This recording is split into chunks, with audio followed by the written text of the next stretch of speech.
It is estimated that the Horton brothers were almost 2 years from completing their version of the America bomber, the HO-118. But these machines, or rather variants of them, would eventually become a reality. In the Third Reich, there's no doubt that military technology was absolutely top priority. Hitler was incredibly keen on it. There was money slushing around for all kinds of projects.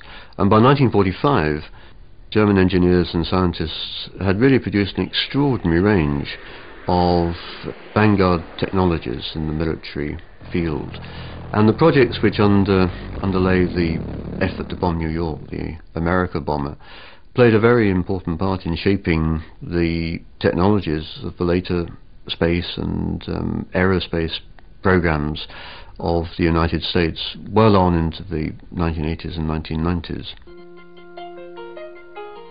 Reimer Horton's Delta wing design was taken up by the American aircraft manufacturer Northrop, who built the XP-49, the template upon which America's B-2 bomber was built.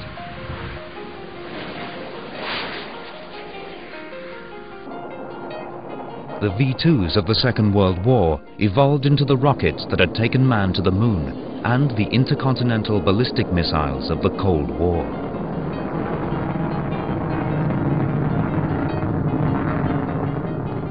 And Eugen Zenger's orbital rocket introduced the reusable shuttle concept, one eventually embraced by NASA and von Braun.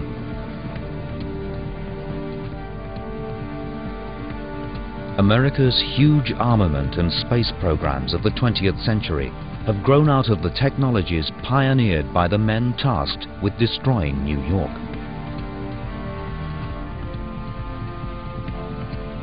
It is ironic that in 1969, instead of radioactive dust falling onto crowds on Fifth Avenue, it was ticker tape that fluttered down between Manhattan's skyscrapers.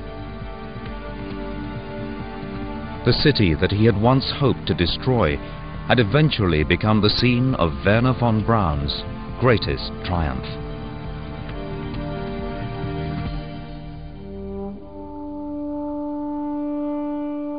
Find out more about Hitler and his terror machine at channel4.com/history. Next Monday at 8, Bug Attack discovers the most deadly and disgusting insect on the planet. Nice. Next tonight, our winning civilian pilot faces his toughest challenge yet, and we relive the drama of the Battle of Britain. Spitfire Ace.